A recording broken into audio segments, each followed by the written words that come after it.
Hi, my people. Welcome to this beautiful channel called Touching Lives Through Love.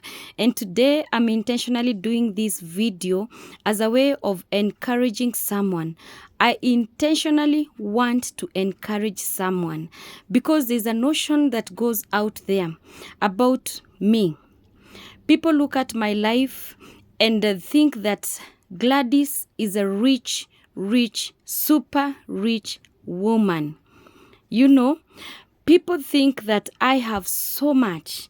People think that I am so wealthy. I will never deny that. I will keep receiving those blessings and keep accepting it. And because I know one day I shall become that super wealthy woman that people see in me.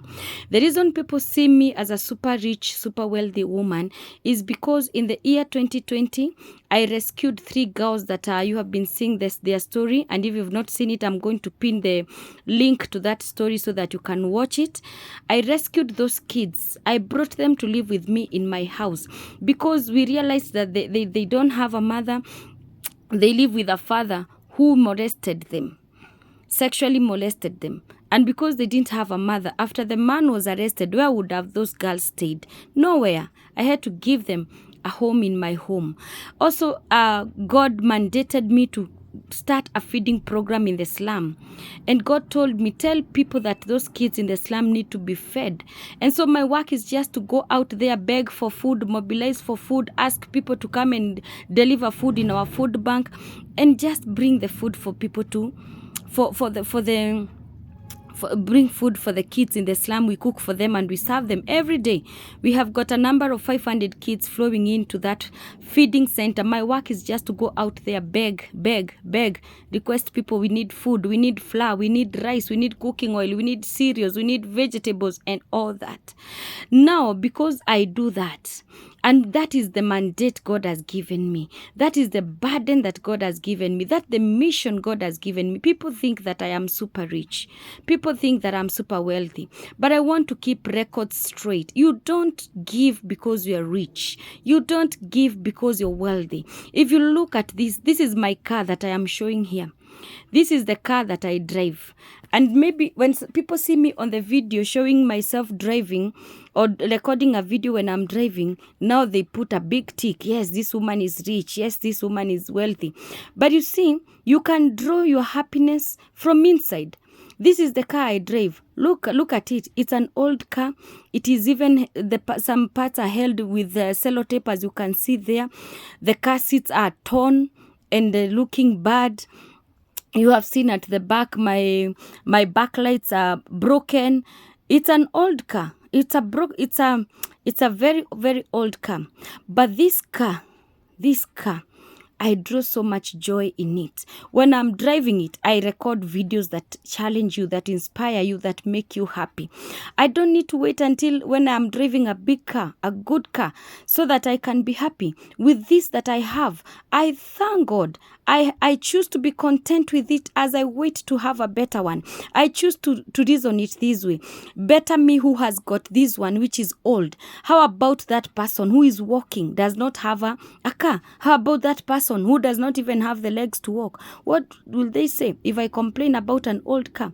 So I draw my happiness from this. And when I draw my happiness from this, when people see me happy, contented, they draw conclusion. Gladys is a rich, super wealthy woman. She's helping kids in the slum. She's feeding kids in the slum. But I am doing this as a way of encouraging someone. You can draw your happiness from God. You can draw your happiness from deep within. You know, you can be happy. You can be a happy person regardless of what you have, as long as you are thankful for that which you have. This car, I have maximum respect for it. My prayer and my faith is that one day I shall be able to get a better car, a beautiful car, a nice car, a comfy car, you know, a car that you drive and you feel very, very, very nice. But this is what I have for now. I have to enjoy what I have for now. See, even at the back seats, because this car is usually used to carry the parcels and all that, I have modified the back seat so that at least when my kids sit there, they don't get uncomfortable. Look at the way it is damaged at the back. Even right now, I've not taken it for garage. I'm driving it like that until I get money to take it for garage. But that does not stop my happiness. That does not hinder me from being happy, you know. So I'm doing this to encourage somebody. I have maximum respect for this car, and I always say, one day when God blesses me with a good car, I think I will keep this car just for the sweet memories that I have with it. You see the way the back seat is, it is modified. I have modified that extra cushion that I have put there so that at least to make it comfortable when my kids sit at the back, because it has a very poor seat. You know, it's an old car, but I'm happy. This car has got sweet memories. It is the same car that I carried the 3 girls in. When we rescued them from the slum, remember they were living in outside sewage. So when we carried them in this car, the other cars that we were with, nobody would have allowed them in their cars, because that time the girls were stinking, not even smelling. They were stinking because of living in a sewage. And so everybody was like, let the girls go in Gladys's car, let the girls go in Gladys's car. And they came in my car. So in my car, they would eat, they overfed. So in this car, they would vomit as we are driving. We would stand and wipe the vomiting. The small one, because she was not talking, she would pee on this car. She would poo-poo on this car, because now she cannot talk and says, please stop the car, I want to poo-poo. We would only know that she has poo-pooed because we would feel the smell. And then when we stand, we would find that it's true, she has poo-pooed on the car seat. So we would stand, take the baby wipes, take the tissue papers, wipe, and then continue with the journey. You know, it is this car that I carry the kids who have gotten the Good Samaritans to take them to school. Kids that were hopeless in the slum sit on this car when I'm driving them to go to school. You know, a child who would have never gone to school sits in this car. I drive them all the way to the school. I have sweet memories for this car. I have beautiful memories for this car. I have maximum respect for this car. It is this car where if anybody calls me to pick foodstuff, to pick the foodstuff for the kids in the slum, it is in this car where I put that food to go and cook for the kids in the slum. So what am I saying? I am saying, don't wait until the day you shall be so rich. Don't. Start now with the little you have, with the much that you have, with what you are capable, with what you can afford. Start with it now. Maybe I would have waited and say, God, until I move to live in a very good estate. The estate where I live is not is like an average estate. So even when I picked the girls, rescued the girls from the slum in the year 2020, some of my friends were making fun of me, and they were saying, Gladys would have waited at least you move yourself to a better estate so that you can be able to add other kids in your house, you know. But then I said in my heart, if I can't help them when I'm in this low estate, even when I go to those poshy, comfy, executive, beautiful estate, I will not be able to help. Actually, that time it will be difficult, because now the environment will be serene, the house will be big, clean, beautiful, executive. So I will feel like they're coming to dirtify my home. So if I can't help now, I can't help even when I get much. So I'm doing this to encourage somebody. Gladys is not with the 3 girls because she's the super rich woman. Gladys is not doing the feeding program in the slum because she's the super rich woman. I am only following the voice of God. God spoke and said, these girls are not going to a children's home. They are in their home. And so who am I? How could I have gone against what God had said? If God said they're gonna stay in my home, then they had to stay. And when they stay in my home, people think Gladys now has added 3 kids to herself because she is super rich. But no, I'm only following the voice of God.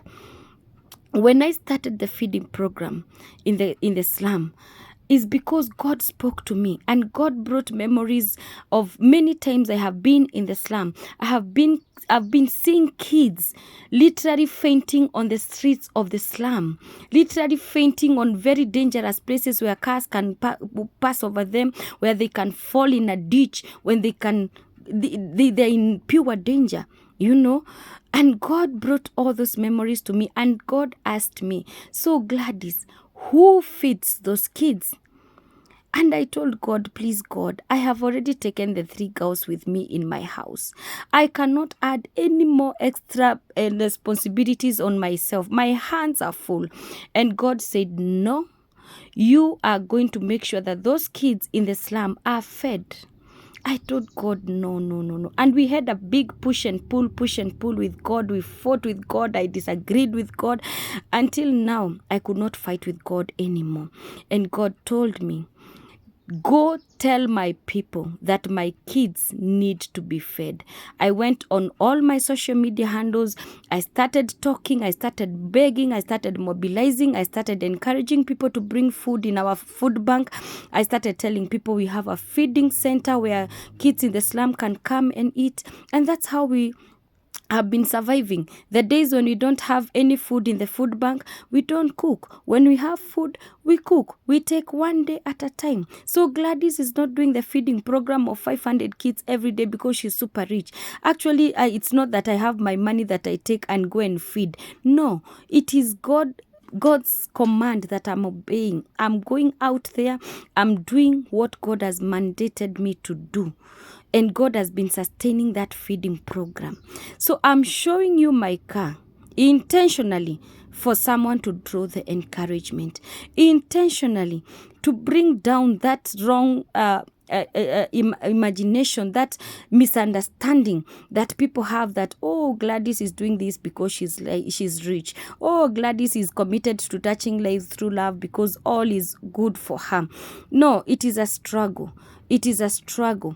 I remember when I picked the 3 girls in the year 2020, there are days I would instruct my house manager, please, 1 packet of milk, divide it into 2 so that we can cook it 2 days.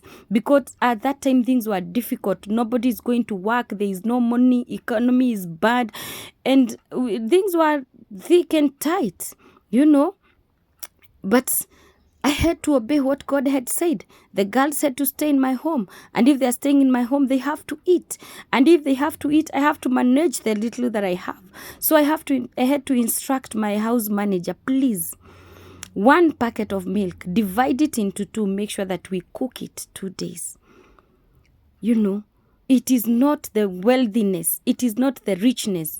All you need is love. Love, and so much love to give out, to touch lives through love. Thank you for everybody that has been subscribing to our channel, Touching Lives Through Love. Thank you for those that watch and comment. I really appreciate.